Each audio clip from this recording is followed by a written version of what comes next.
अस्सलाम वालेकुम व्यूवर्स, आप देख रहे हैं दी अदर साइड स्टोरी। यहाँ मैं ये पैगाम देता चलूँ कि जिन दोस्तों ने अभी तक हमारा चैनल सब्सक्राइब नहीं किया वो अगर चाहें तो चैनल को सब्सक्राइब कर सकते हैं, और अगर कोई दोस्त हमें अपनी कीमती राय से आगाह करना चाहें तो वो कमेंट सेक्शन में हमें अपनी राय से आगाह भी कर सकते हैं। वीलॉग के आगाज से पहले एक नज़र आज की टॉप स्टोरीज पर। पाकिस्तान एक बार फिर दहशतगर्दी के खतरे से दोचार। गवादर के बाद मियांवाली में पाक फौज पर हमले में कौन मुलविस है और कौन है जो पाकिस्तान का अमन तबाह करना चाहता है। अडयाला जेल में अहम मुलाकातों की खबरें।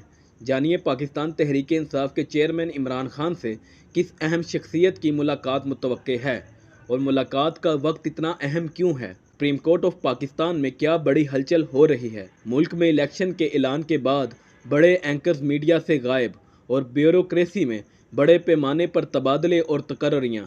क्या मुस्लिम लीग नून को मैच जितवाने के लिए फील्डिंग सेट की जा रही है। पंजाब की बेटियों को घरों में डाकुओं से ज़्यादा अब पंजाब पुलिस से ही खतरा लाहक। पंजाब पुलिस ने बेशर्मी का एक और रिकॉर्ड अपने नाम कर लिया। एक दिन 3 दहशतगर्द हमले। तो जी, पाकिस्तान में एक बार फिर दहशतगर्दों के हमले जारी हैं। पाकिस्तान की सरजमीन जो पहले इन निश से पाक हो गई थी, पाकिस्तान की फौज ने अपने जवान देकर, माओं के लाल देकर इस सरजमीन को अपने लहू से जो है इसको जो है दहशतगर्दी के नरगे से आज़ाद किया था, दहशतगर्दों से इसको बचाया था। लेकिन अब पाक फौज एक बार फिर ज़ेरे अताब है और पाक फौज को देखा यह जा रहा है कि पाक फौज जो है बराह रास्त उन पर हमले किए जा रहे हैं, चाहे वो गवादर हो, चाहे वो डेरा इस्माइल खान हो, चाहे फिर वो आज पंजाब मियांवाली हो। तो देखा यह गया कि बलूचिस्तान के रेगजारों से जो है केपीके के पहाड़ों तक, और फिर केपीके के पहाड़ों से जो है अपना पंजाब के मैदानों तक, सब की सब जो जगह है वो पाक फौज वहाँ पे ज़ेरे इताब है। पाकिस्तान की आवाम के ऊपर, पाकिस्तान के ऊपर जो है एक बार फिर दहशतगर्दों ने हमले किए हैं। गुज़िश्ता 24 घंटे के अंदर पाकिस्तान भर में 3 बड़ी कार्रवाइयाँ देखने में आई हैं दहशतगर्दों की। 3 बड़े दहशतगर्दों के हमले देखने में आए हैं, जिसमें पहला हमला जो हुआ था वो कल आपको याद होगा कि पिसनी से जो है ग्वादर जाते हुए पाक फौज के काफिले पर 2 गाड़ियां थी जिस पर हमला हुआ। 14 जवान उसके अंदर जो है शहीद हुए, हमारे माओ के लाल। उसके अंदर 14 जो लाल थे वो शहीद किए गए, 14 घरानों को तबाह किया गया, पाकिस्तान की आवाम को एक गहरे दुख में मुब्तला किया गया। और आज जो हमारे पास खबर आई वो 2 दहशतगर्द हमलों की थी। तकरीबन 24 घंटे के अंदर ये 2 हमले मजीद हुए, यानी कुल 3 हमले हुए। तो वो 2 हमले कौन से थे जी? पहला हमला जो हुआ वो आज हुआ Pakistan air force training base Mianwali पर, और जो दूसरा हमला था वो डेरा इस्माइल खान के बाजार में दहशतगर्दों का हमला था, जो तकरीबन उसमें जो है 6 शहरी शहीद हुए, और डेरा इस्माइल खान में 2 फौजी अफराद जो फौजी जवान थे वो भी जाम बहक हुए, शहीद हुए। तो जी यहाँ पर देखा यह गया कि पाकिस्तान की ज़मीन एक बार फिर दहशतगर्दों के निशाने पर है। पाकिस्तान का अमन तबाह करने की पूरी तैयारी की जा रही है। पाक फौज जो अपनी आवाम के शाना बशाना लड़ रही थी, आवाम जिनके पीछे थी, पाक फौज जो है अपनी आवाम को बचाने के लिए दहशतगर्दों के खिलाफ जो है सफ आ रहा थी। लेकिन अब यहाँ पर यह देखा गया कि पाक फौज को मज़ाहमत का सामना करना पड़ रहा है। जैसे पाकिस्तान की जो सूरत हाल है, खित्ते की जो सूरत हाल है वो बदल रही है। अफगानिस्तान के अंदर जो है तालिबान गवर्नमेंट के आने के बाद जो एक पूरी की पूरी रजीम चेंज हुई, उसके बाद पाकिस्तान के अंदर इमरान खान साहब की गवर्नमेंट को हटाया गया। तो इमरान खान साहब की गवर्नमेंट को हटाने के बाद जो एक पूरी रजीम चेंज हुई, और उसके तनाजुर में आप देखिए कि पाक फौज की जो उस ज़माने में पॉलिसी थी, जो इमरान खान की और जनरल बाजवा साहब की जो पॉलिसी थी उस वक्त के वज़ीर आज़म और उस वक्त के आर्मी चीफ की, वो ये थी कि वो जो अफगानिस्तान भाग गए थे, टेररिस्ट जो थे अपने इलाके बदर किए गए थे, वो फिर वापिस आए, उनको दोबारा बसाया गया एक अमन का पैगाम देते हुए, एक अमन-ओ-आशरी का पैगाम देते हुए। लेकिन उस पैगाम का सिला ये मिल रहा है कि आज पाकिस्तान में एक बार फिर दहशतगर्द अपना जो है जड़ पकड़ रहे हैं, दहशतगर्दों की जड़ें मजबूत हो रही हैं। जो स्लीपर सेल थे वो फिर एक्टिव हो गए हैं, और अब ये देखा गया कि गुज़िश्ता 24 घंटे के अंदर पाक फौज के ऊपर हमला किया गया। एक जगह पे डेरा इस्माइल खान के अंदर जो है तकरीबन 2 जवान शहीद हुए। उसके अलावा पिसनी से ग्वादर जाते हुए पाक फौज के 14 जवान शहीद हुए। और आज पाकिस्तान एयरबेस मियांवाली पर, जहां जो उनका ट्रेनिंग सेंटर है एयरबेस वालों एयर फोर्स का, वहां पर जो है तकरीबन 9 दहशतगर्दों का हमला था, 9 जो है उनको हलाक कर दिया गया। बाद अज़ां, लेकिन 3 जहाज़ भी इसमें हमारे पास ये रिपोर्ट थी कि 3 जहाज़ जो हैं उनका नुकसान हुआ है, पाक फ़ौज के जो ट्रेनिंग के जहाज़ थे। लेकिन ये एक बड़ा हमला था। पाकिस्तान की मिलिट्री जो ISI है, पाकिस्तान की मिलिट्री इंटेलिजेंस है, वो न जाने इन दिनों किन कामों में मसरूफ़ है। लेकिन जो एक तरह पूरी तरह का एक से जो है इंटेलिजेंस फेलियर देखने में आया। पाकिस्तान की जो इंटेलिजेंस एजेंसी है ISI, वो मुकम्मल तौर पर दुनिया की नंबर 1 एजेंसी है, मगर इस वक्त एक इंटेलिजेंस फेलियर की सूरत हाल है। तो ये एक अफसोसनाक खबर है हमारे पास, 3 जिसकी शाखें हैं, 3 तरह की अफसोसनाक खबरें, जिसने पाकिस्तान भर की अवाम को नमनाक किया, पूरी कौम को एक अज़ियत में मुब्तला किए रखा। पाकिस्तान की जो अवाम थी उसको एक जो है कर्ब में मुब्तला किया गया। एक नहायत दुख की लहर है पाकिस्तान की अवाम के अंदर।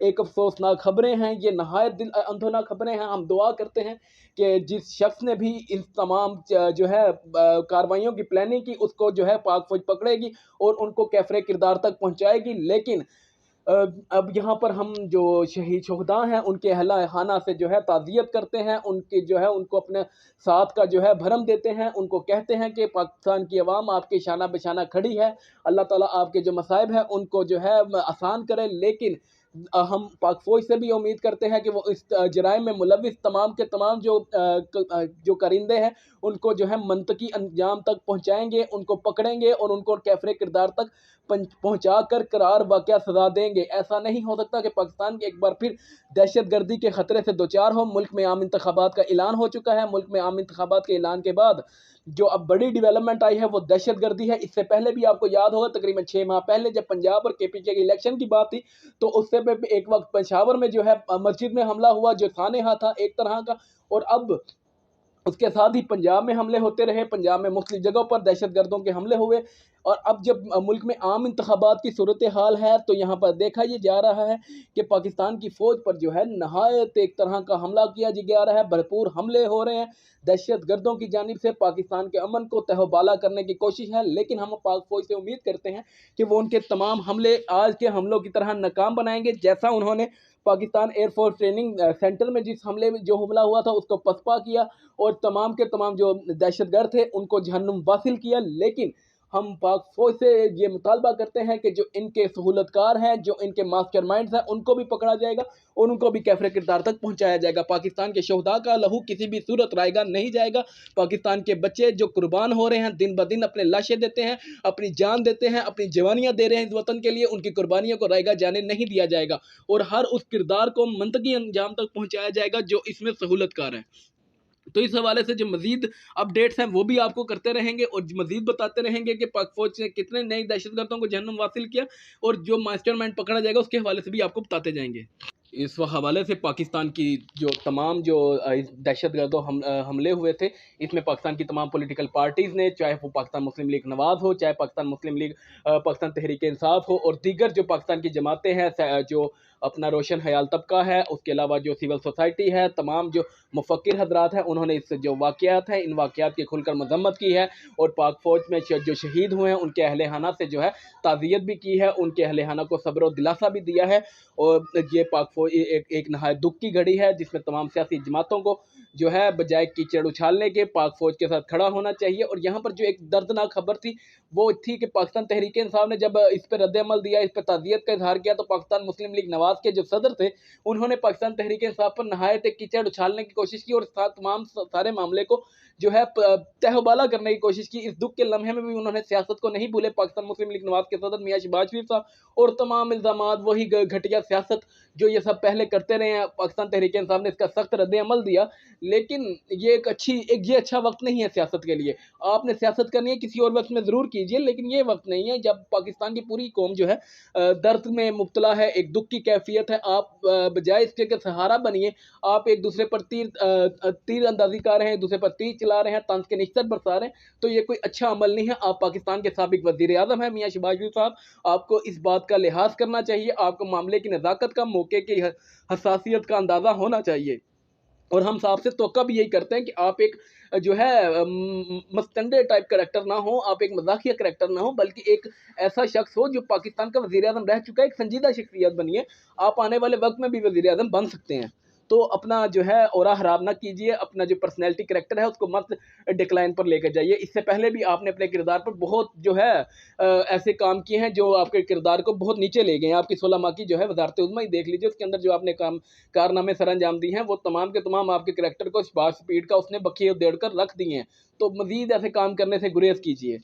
इसके अलावा जो हमारे पास दो बड़ी खबरें थी वो ये थी कि कप्तान की अडयाला जेल के अंदर अहम मुलाकात भी और मुलाकातें भी। कप्तान जो हैं इस वक्त अडयाला जेल के अंदर अपनी जो है कैदोबंद की सोबतों को बर्दाश्त कर रहे हैं, लेकिन अब हमारे पास ये खबर आई है कि कप्तान की किसी अहम शख्सियत के साथ जो है अडयाला जेल के अंदर मुलाकात हो सकती है। वो शख्सियत भी हो सकती है और वो शख्सियात भी हो सकती हैं।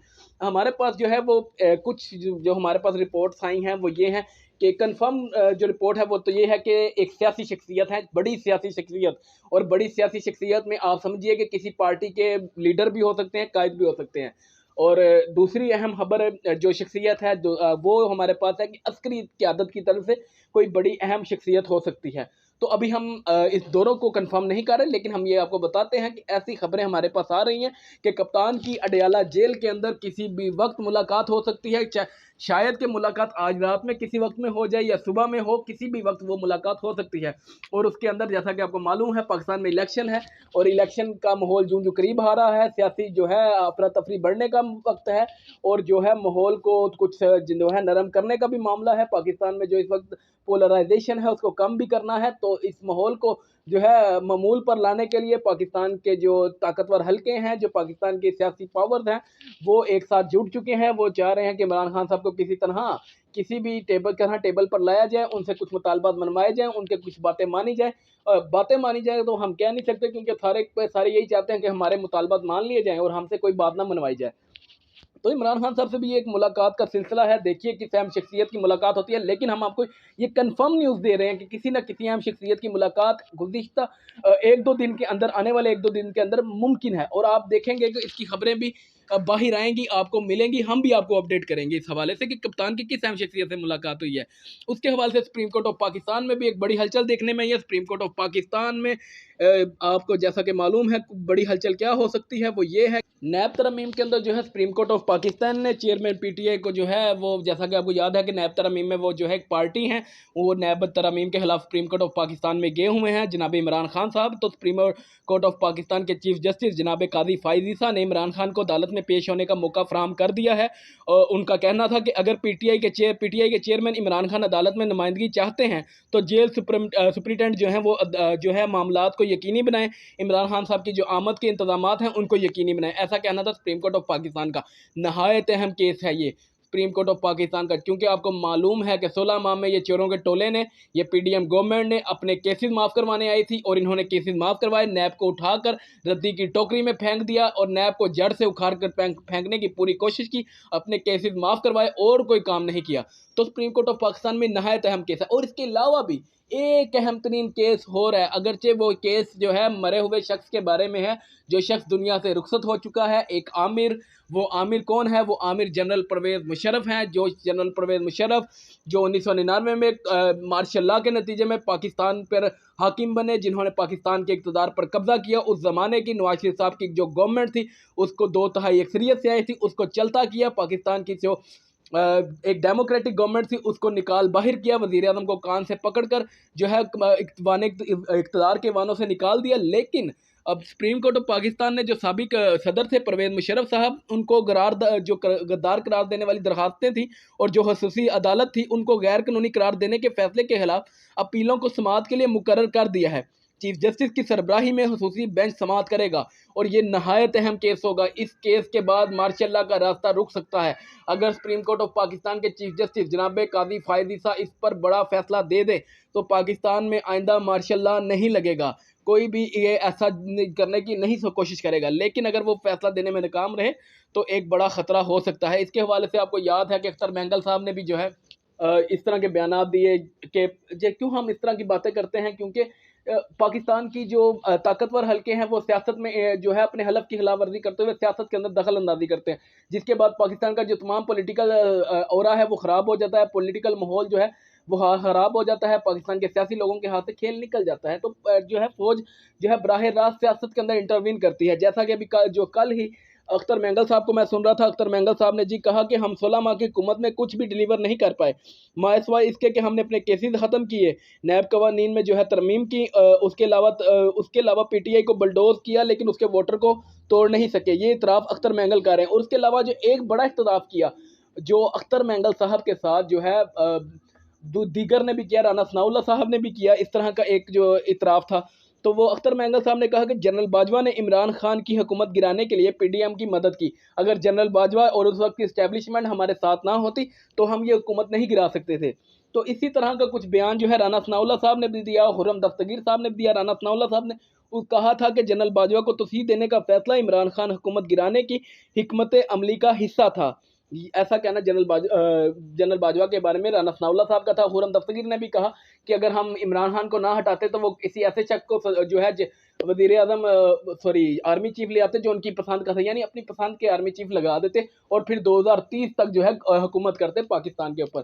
तो ये सियासी लोगों की कुछ जो है आपको मालूम है उनकी कमज़ोरियाँ होती हैं कि वो इक़्तिदार में आने के लिए अवाम के कंधों का नहीं, ताकतवर हलकों के कंधों का जो है सहारा लेते हैं। वो ताकतवर हलकों के कंधों पर आते हैं। तो पीडीएम की गवर्नमेंट, जिस तरह इमरान खान की गवर्नमेंट आई थी 2018 के अंदर, तो पीडीएम की गवर्नमेंट भी बिल्कुल वैसे इक़्तिदार में आई जैसे इमरान खान ने जनरल बाजवा की उंगली पकड़ के इक़्तिदार की राहदारियों में कदम रखा, वैसे ही पीडीएम गवर्नमेंट ने भी जनाबे जनरल बाजवा की दस्ते करिश्मा साहब को पकड़ कर जो है आगे बढ़े, वो भी इक़्तिदार के वानों में आए। तो ये तमाम के तमाम जो हैं आपको मालूम है क्या खेल खेला जाता है इक़्तिदार के वानों में। तो इन इंकशाफात में आप देखिए कि अब सुप्रीम कोर्ट पाकिस्तान जब ये फैसला करेगी परवेज़ मुशर्रफ केस का, तो वो पाकिस्तान में जो ये फ़ौजी मुदाखलत की चीज़ें हैं, जो डायरेक्ट मुदाखलत है, जो इंटरवेंशन है, इसको रोक सकती है। डायरेक्ट हो या इनडायरेक्ट, इन दोनों इंटरवेंशंस को जो सुप्रीम कोर्ट ऑफ पाकिस्तान ऐसा फैसला देकर रोक सकती है। तो हमें सुप्रीम कोर्ट से बड़ी उम्मीद है कि वो ऐसा कोई फैसला देगी। इसके अलावा जो आज की आखिरी खबर थी वो ये थी कि जी पंजाब पुलिस जो है वो बहुत ही कोई बदमाशिया बनी हुई है। पंजाब पुलिस पंजाब की बेटियों को जो है अपने घरों में ख़तरा है। आज पाकिस्तान तहरीक इंसाफ के जो फैसलाबाद से वर्कर थे, एक जो ताल्लुक़ रखते थे पाकिस्तान तहरीक इंसाफ से, उनकी बहन को उठा लिया गया। पंजाब पुलिस बेशर्मी के नए रिकॉर्ड कायम करती चली जा रही है। इससे पहले पंजाब पुलिस ने पीटीआई वर्कर्स पर मुकदमात बनाए, चादरों चार दीवारी का तकद्दुस पमाल किया, उस्मान डार का घर हो उसकी वालदा की तौहीन हो, और उसके अलावा सैयद सदाकत अली अब्बासी का घर हो उनकी वालदा की तौहीन हो, इसके अलावा लामा इकबाल की जो अपना बहू थी उनके घर हो। तो तमाम के तमाम जितने भी घर थे, यानी सेंटर वलीद इकबाल जो लामा इकबाल के पोते हैं उनके घर भी इन्होंने छापा मारा, चादरों चार दीवारी का तकद्दुस पमाल किया। तो रियासत ने पूरा जो है एक जबरदस्त का प्लान बनाया हुआ है, पीटीआई को किसी तरह आगे आने देने का प्लान है। हम कहते हैं आप बलडोज कीजिए पीटीआई को, लेकिन कम अज़ कम चादरों चार दीवारी का तकद्दुस तो पमाल ना होने दीजिए। आप सियासी इंजीनियरिंग कर लीजिए, हमें सियासी इंजीनियरिंग से मसला नहीं है, लेकिन ये जो आप पाकिस्तान तहरीक इंसाफ की ख़वातीन जो हैं, जो उनके घरों की ख़वातीन हैं, जिनका सियासत से कोई लेना देना नहीं, सिवाय इसके उनका इतना कसूर है कि वो ऐसे शख्स के साथ उसका ताल्लुक़ है, उसका रिश्ता है जो रियासत को नापसंद है। तो आप बराए मेहरबानी उनको ना कुछ कीजिए। पंजाब पुलिस अखलाकियात का पास करिए, पंजाब पुलिस को बदमाशियाँ मत बनाइए, लोगों का जीना मज़ीद हराम ना कीजिए। आपको जिसको गिरफ्तार करना है उसको कीजिए, लेकिन बराए मेहरबानी घर की जो चार दीवारी है उसका जो तकद्दुस है उसको पमाल मत कीजिए। वीलॉग के आखिर में मैं ये पैगाम देता चलूँ कि जिन दोस्तों ने अभी तक हमारा चैनल सब्सक्राइब नहीं किया वो अगर चाहें तो चैनल को सब्सक्राइब कर सकते हैं, और अगर कोई दोस्त हमें अपनी कीमती राय से आगाह करना चाहें तो वो कमेंट सेक्शन में हमें अपनी कीमती राय से आगाह भी कर सकते हैं। पाकिस्तान जिंदाबाद।